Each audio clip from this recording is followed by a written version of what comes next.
parc des cigognes de Kinzheim.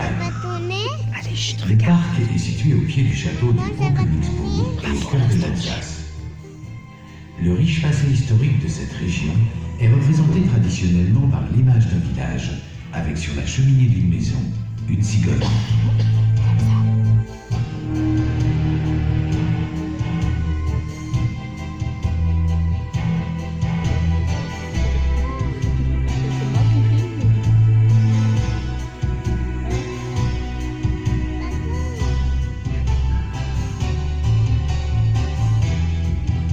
La cigogne est un grand oiseau migrateur.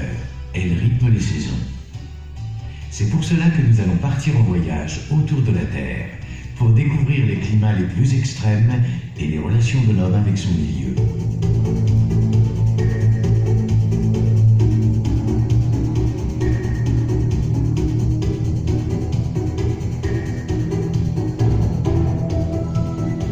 Un être humain en bonne santé a une température de 37 degrés.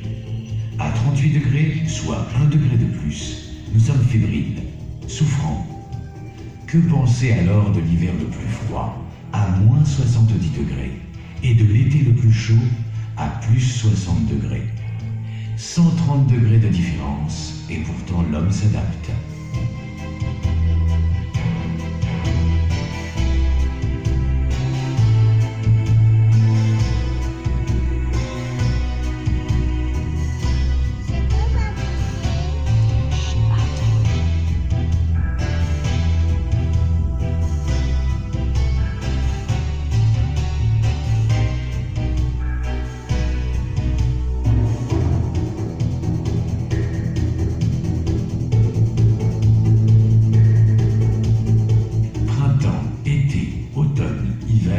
Ne sont pas seulement des saisons, ce sont également des symboles d'une grande aventure.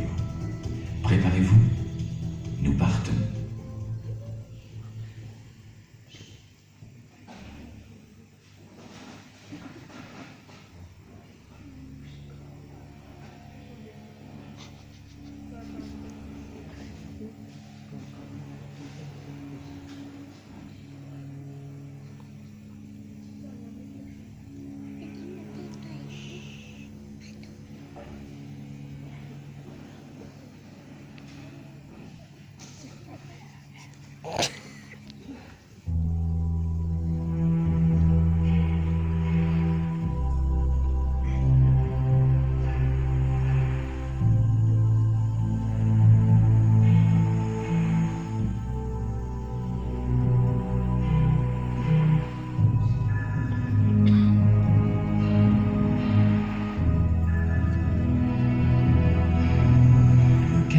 Avec 9 975 000 km² est l'un des deux plus vastes États du monde. Sa population répartie sur 10 provinces est concentrée à 80% dans le sud du territoire. Non, toi t'as une tête en plein devant, moi j'ai rien devant. En plein devant la maison.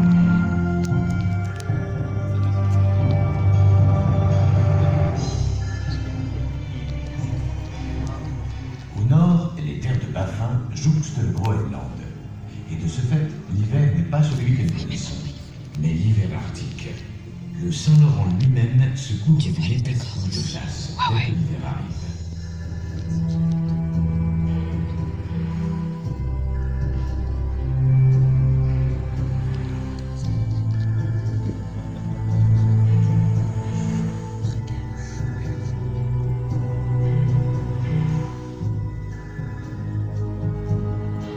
Les plaines environnant Québec et Montréal se transforment en vastes champs de neige, où la température moyenne est de l'ordre de moins 25 degrés.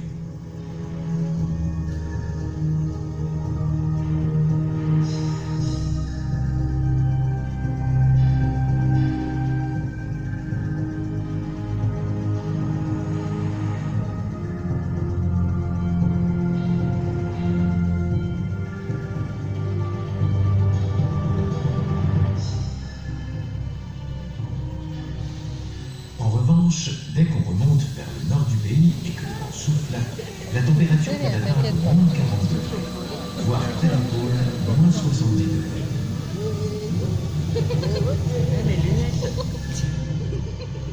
vois la fumée.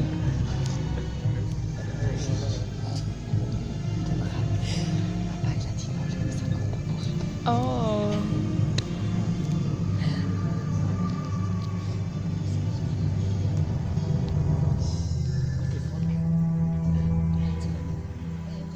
Ces températures extrêmes impliquent un mode de vie particulier. La population de ces régions est donc essentiellement composée d'Inuits, appelés encore chez nous Esquimaux.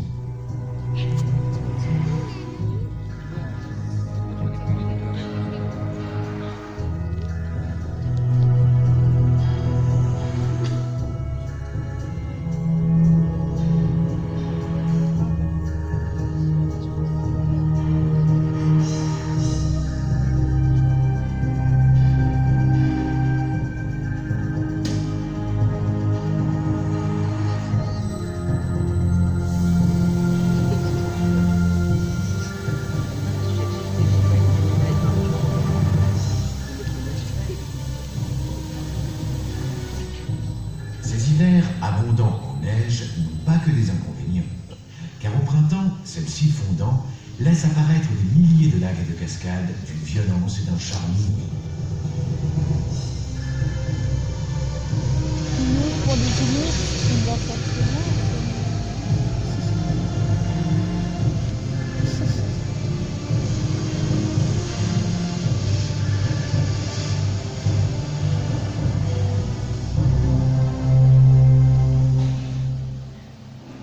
Ah, il fait chaud. Mais si ça met trop de temps, tu mets sur pause. Ça dépend si je fais juste là.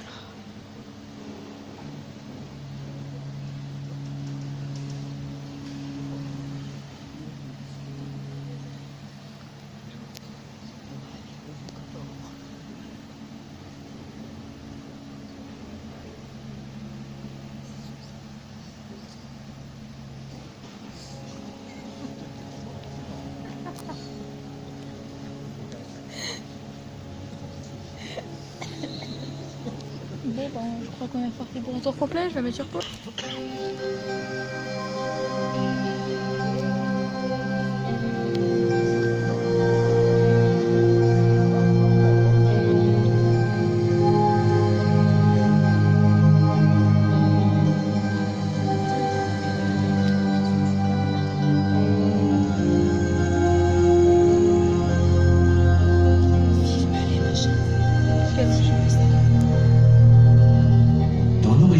L'obscurité de la nuit procure chez certaines personnes un sentiment d'angoisse. Pourtant, dans d'autres régions, c'est le lever du jour qui suscite des inquiétudes.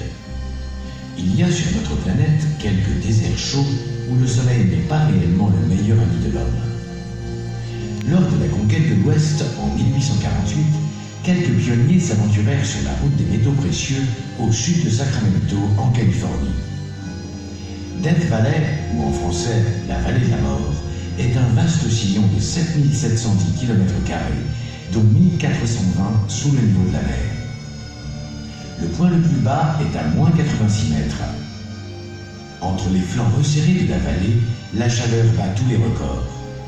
En été, à midi, la température peut atteindre 57 degrés à l'ombre.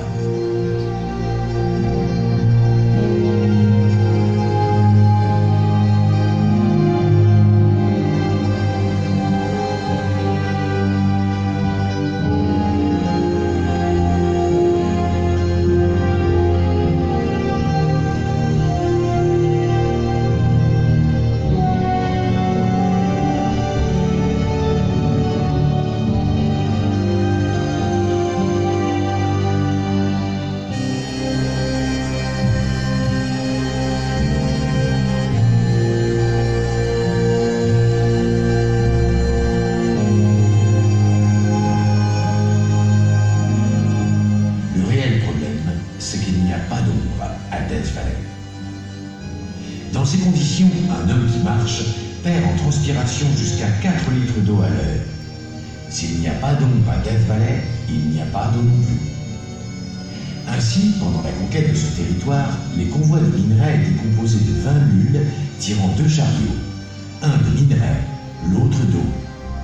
Beaucoup ne parvenaient pas à dépasser le point Zabriskie.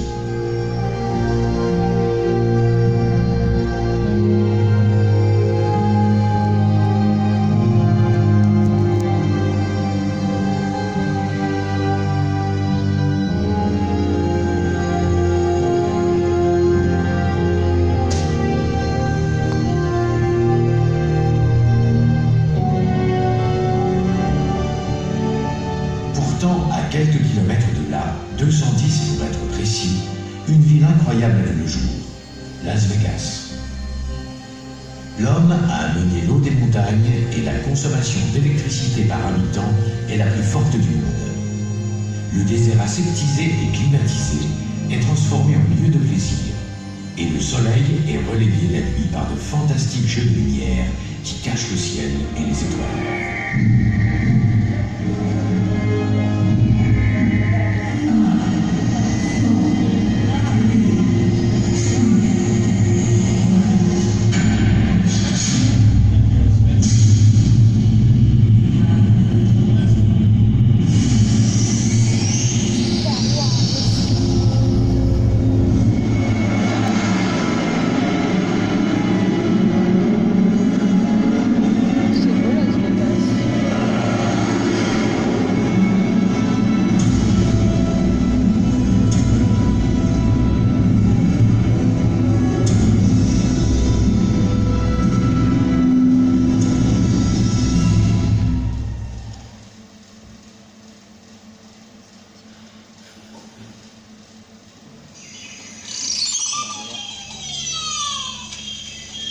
Il fait vraiment chaud. Il y a R2 ou quoi?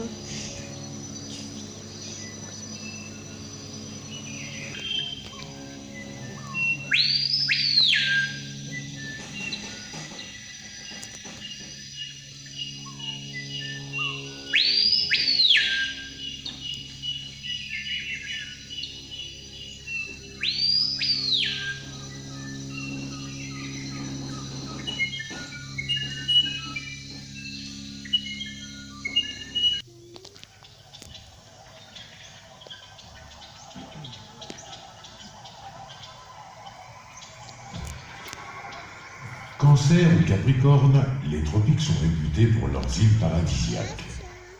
À chaque solstice, le soleil à son zénith chauffe les eaux. Baignade, pêche, eau turquoise, sable blanc et palmier apportent aux visiteurs une sensation de bonheur. Les habitants n'ont pas obligatoirement le même avis, car plusieurs fois par an, ils connaissent des tempêtes appelées tornades, cyclones ou typhons. Leur formation commence à être bien connue.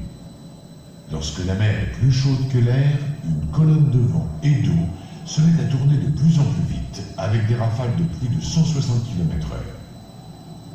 Prenons garde, la tempête s'approche. Surtout, ne laissez rien qui puisse s'envoler.